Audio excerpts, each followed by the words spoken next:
êtes sale. Attendez, il y a un petit truc sur vous. Ok, je pense que c'est bon. Ok, je crois que c'est bon. Je crois que vous allez bien. Bon, je vous explique. Il y a une chose dans ma cuisine qui me tape sur le système. Donc aujourd'hui, j'ai décidé d'y remédier. Cette chose, c'est ce tiroir. Ce tiroir, c'est le tiroir à couvert. Ok. Sauf que le mien, il est chaotique. En fait, dès que je l'ouvre, j'ai l'impression qu'il me crie, qu'il me fait... que c'est un... Voilà, c'est la même sensation que quand t'entres dans une pièce où il y a environ une centaine de personnes qui parlent en même temps. Ça te fait un brouhaha de folie. Ben, c'est la même chose qui m'arrive quand j'ouvre ce tiroir. Donc aujourd'hui, on va le vider, on va le trier et on va le ranger. Je dois avouer que j'ai fait des petites recherches en amont sur Pinterest pour voir comment les gens rangeaient ce genre de tiroir. Il n'y a pas tant d'infos, genre le tiroir à couvert c'est un peu sous-coté dans le monde de la déco. Je sais pas, si vous avez des conseils, n'hésitez pas. Dites-moi comment vous rangez finalement tout ce que vous achetez comme ustensiles, genre spatule, etc. Parce que mine de rien, je savais que j'allais faire le tri dans ce tiroir là, donc j'ai décidé de faire un tour dans des boutiques de déco, de rangement, genre Emma, ceci, cela, pour voir si je trouvais des petites boîtes pour mettre finalement les couverts qui ne vont pas rester dans celui-ci. Je n'ai rien trouvé. Donc toutes vos suggestions d'amélioration sont les bienvenues. Maintenant, je vous propose de vous montrer ce tiroir. Ok, vous êtes prêts? C'est parti.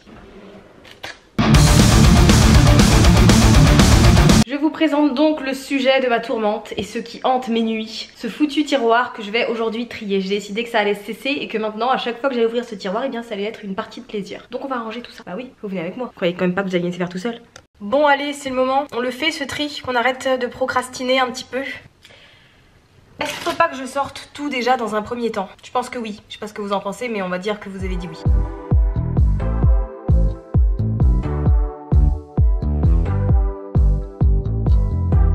Franchement, je dois vous avouer, j'ai un peu honte. C'est encore dans le plastique, alors que j'ai acheté ça en 2019 quand j'étais à Hanoï au Vietnam. Et comme on est que deux à habiter dans cet appartement et que forcément, bah, j'ai pas besoin de toutes les utiliser, je les ai laissées comme ça depuis 4 ans. Ok, étape 1 de vidage terminée. Passons maintenant au nettoyage de ce tiroir.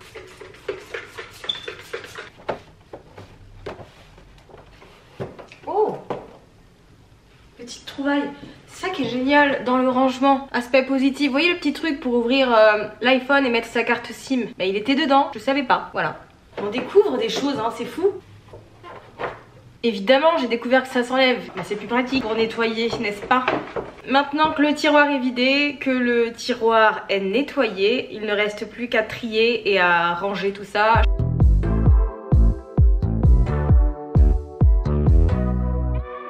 Franchement, je retrouve des trucs, genre ça là, je l'ai acheté parce que sur TikTok, je regarde une nana qui s'appelle Katharina, je crois, et qui en fait nettoie les maisons des personnes qui sont dépressives gratuitement, et elle a toujours plein d'ustensiles et de produits qui ont l'air super cool. Je sais pas, ça me détend de la regarder faire le ménage chez les autres. Bref, elle avait partagé ce truc là pour gratter un peu la vitre du four. Voilà, bah, je l'ai acheté, mais je l'ai utilisé 2 fois quoi, puisqu'il y a également ces 2 trucs là, bon ça je sais que c'est pas moi qui les ai achetés, c'est Greg, hein, pour aiguiser les couteaux. C'est un peu random. Voilà. Voilà. Je sais pas à quoi ça sert, hein, mais il y a plein de trucs comme ça pour faire des cocktails. Vous voyez, pendant le confinement, il y a eu une passion pour le pain. Tout le monde a commencé à faire du pain. Greg, lui, il s'est mis au cocktail. Il a acheté un énorme livre. Il y avait plein de recettes de cocktails dedans. Il a dû en faire, je pense, pendant 2 semaines. Et il faisait toujours les mêmes. Et depuis, il n'a plus jamais refait un cocktail. Et ces trucs-là sont restés en 2023. Dans la famille, je sais pas ce que ça fait là, c'est un peu random. Nous avons également 3 briquets, aucun de nous deux fume. Bref, j'ai terminé. Je vais vous montrer mon petit après pour que vous ayez un aperçu de mon travail, de mon fabuleux travail. Honnêtement, ça m'a pris, je pense, allez, 10 minutes de ranger le tiroir alors que je le procrastine depuis des semaines et des semaines. C'est un bon rappel pour moi et pour vous aussi que si vous procrastinez une chose mais qu'elle prend littéralement 2 minutes à être réalisée, autant la faire tout de suite même si ça vous fait chier et même si c'est chiant. Ça c'est une règle qui a été partagée par James Clear dans son livre Atomic Habits. Si vous ne l'avez pas lu, n'hésitez pas, honnêtement il est très cool. En français je crois que le titre c'est Un rien peut tout changer et il partage cette règle des 2 minutes que malheureusement je n'applique pas assez dans ma vie, mais à partir de maintenant je vais le faire. Si la tâche que je dois réaliser prend aussi peu de temps, ça sert à rien de la reporter. Avant, ma vision de la procrastination, c'était que si je procrastinais, c'est parce que j'étais feignant. C'était vachement lié finalement à la comparaison aussi. J'imaginais que si moi je faisais pas des tâches que d'autres faisaient sans broncher ou assez facilement, que si d'autres personnes étaient plus productives, si je mettais du temps à sortir tel ou tel projet, c'est parce que j'étais une feignante. Avec le temps, bien évidemment, j'ai compris que ce n'était pas vrai. J'ai lu pas mal d'articles, mine de rien, sur la procrastination et c'est surtout le fait, c'est surtout une question d'émotion. Si tu procrastines, c'est parce que tu veux pas faire face à des émotions négatives ou à des humeurs négatives et donc tu préfères valoriser ton plaisir personnel sur l'instant, donc la gratification instantanée, plutôt que de penser sur le long terme et à ce que pourrait t'apporter cette tâche, ce projet, si tu le réalisais et si tu allais au bout de tout ça. Donc le plus important, c'est vraiment quand vous réalisez que vous procrastinez, c'est un truc que je m'applique à moi aussi, hein, je vais toujours aller me demander pourquoi. Pourquoi est-ce que je procrastine un projet? Pourquoi est-ce que j'ai mis 1 an et demi à lancer une chaîne YouTube alors que ça faisait des années que j'y pensais? Et la plupart du temps, quand on procrastine un projet, une tâche ou une chose, il y a une raison derrière et cette résistance, c'est soit du doute, soit de la peur, soit je sais pas, de l'inconfort. Il y a plein de raisons qui existent et qui créent cette procrastination, mais c'est sûr, mais c'est pas la fainéantise. Donc s'il y a un truc, un projet, une tâche ou autre que vous n'arrêtez pas de repousser, demandez-vous pourquoi. Peut-être que vous avez envie de lancer une chaîne YouTube, peut-être que vous avez envie de lancer un podcast, peut-être que vous avez envie de vous lancer à votre compte, peu importe ce que c'est. Pourquoi vous le procrastinez aujourd'hui? Qu'est-ce qui vous fait peur? Qu'est-ce qui vous dérange? Et avec quoi est-ce que vous n'êtes pas à l'aise? En allant chercher tout ça, eh bien c'est ce qui va vous aider à comprendre finalement votre comportement et à faire en sorte de surmonter les choses et de passer au-dessus et d'agir en dépit de toutes les émotions qui peuvent arriver. Procrastination, c'est juste de la résistance à un truc qui soit nous plaît pas, soit nous met mal à l'aise, soit nous perturbe.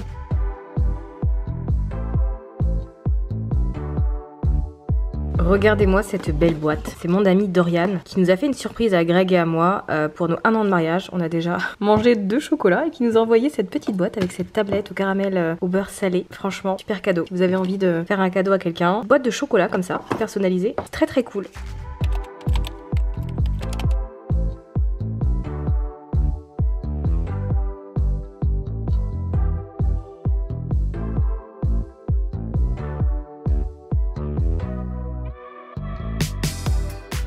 Alors Dorian, qu'est-ce qu'on en pense?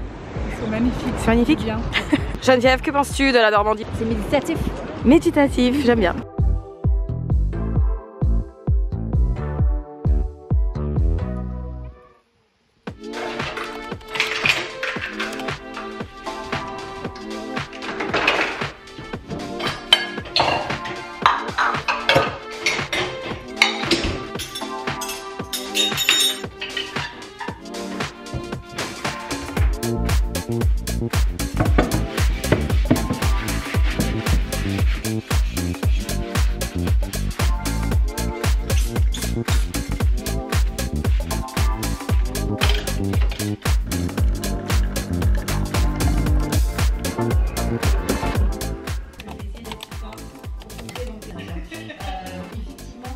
On prend notre café ensemble. Franchement, faites pas attention à ma tête, il est 8 h du matin. J'ai quand même fait un ravalement de façade. Mais les yeux ne trahissent pas. Si t'es fatigué, tes yeux vont le dire à tout le monde. Ce matin, en me préparant, j'ai repéré mon premier cheveu blanc. C'est donc un jour à marquer d'une pierre blanche. Ça y est, je commence enfin à voir les signes de vieillissement sur mes cheveux. Je dis enfin parce que parmi mes amis, en fait, j'en ai qui ont des cheveux blancs depuis l'âge de 20 ans. Donc ça m'arrive un peu tard par rapport à elles. Mais en fait, mine de rien, ces derniers jours, j'ai aussi remarqué des signes de vieillesse sur mon visage. Je sais pas comment vous expliquer, mais en me regardant, en me préparant, en faisant ma skincare et tout, j'ai remarqué que mes yeux, c'était un peu plus différent. Il y avait un peu plus de rides, il y avait un peu plus de traits, etc. Donc déjà, ça me rappelle de ne pas arrêter de faire ma skincare, forcément. Et 2, c'est un bon rappel que le temps passe en fait. On a tendance à l'oublier, on remet plein de choses au lendemain. Comme je disais en début de vidéo, on procrastine des trucs parce que ça nous fait peur, parce que c'est dans l'inconfort. Bref, il y a plein de raisons pour lesquelles on procrastine nos grands projets. Et je trouve que le fait d'avoir vu ce cheveu blanc sur ma tête ce matin, ça m'a dit ok Safia, en fait le temps passe, que tu le veuilles ou non, que tu fasses des choses ou pas, le temps va passer. Donc qu'est-ce que tu décides de faire de ce temps-là? Est-ce que tu as envie de continuer à le gâcher entre guillemets en repoussant des choses qui te tiennent à cœur, en choisissant de rester sur le canapé plutôt que de faire autre chose? Je dis pas que ça veut dire qu'il faut travailler tout le temps, attention, mais juste voilà, je me suis vraiment fait un pep talk, on dit pep talk, je me suis fait un pep talk en mode meuf, tu veux des choses dans la vie, t'as des objectifs, t'as des ambitions, bah bouge-toi les fesses en fait pour les obtenir, elles vont pas te tomber dessus comme ça du jour au lendemain. La journée elle va passer, que tu fasses quelque chose ou non, la semaine va passer, donc autant faire en sorte d'être moi aussi proactive dans ma vie et de donner tout ce que je peux, mine de rien, pour obtenir les résultats que je veux. Donc voilà, je me suis dit que j'allais vous le partager parce que il y en a peut-être parmi vous qui ont besoin de l'entendre. Le temps ne t'attend pas. Je trouve que c'est assez explicite pour que tu te dises ok, peut-être que je vais arrêter de procrastiner ce truc et je vais y aller. Peut-être que je vais me donner les moyens d'avoir plus d'impact, d'exploiter à fond mon potentiel et je vais arrêter de rester dans ma zone, dans ce que je connais et dans le fait de ne rien tester de nouveau. Puisque vous le savez, vous l'avez sans doute entendu 1000 fois, mais c'est pas en faisant ce que vous faites tout le temps que vous allez obtenir des résultats différents. Faut y aller. Et ça a été un bon rappel pour moi. Donc cette journée, je pense, va être assez organisationnelle dans le sens où je vais optimiser tout ce que je peux pour me donner l'espace et le temps d'avancer sur ce qui m'importe vraiment. Et s'il y en a parmi vous qui ont envie de savoir comment je vais faire ça, parce que peut-être que ça vous intéresse aussi, bah déjà je vais faire barrage, mine de rien, sur toutes les demandes et les invitations que je vais pouvoir recevoir sur les semaines voire les mois à venir. J'ai toujours tendance à dire oui parce que j'ai envie de rendre service. J'ai décidé qu'à partir d'aujourd'hui j'allais dire non à tout parce que c'était beaucoup plus important que je me concentre sur mes projets. Donc une fois que j'ai fait barrage sur tout l'extérieur et que je suis dans ma bulle, en fait je vais simplement reprendre les projets qui me tiennent vraiment à cœur, que je relègue à plus tard et je vais faire une liste de tout ce dont j'ai besoin, tout ce qu'il me faut pour y arriver. Et après je verrai comment répartir ça dans le temps, sur quoi me concentrer, à quel moment, etc.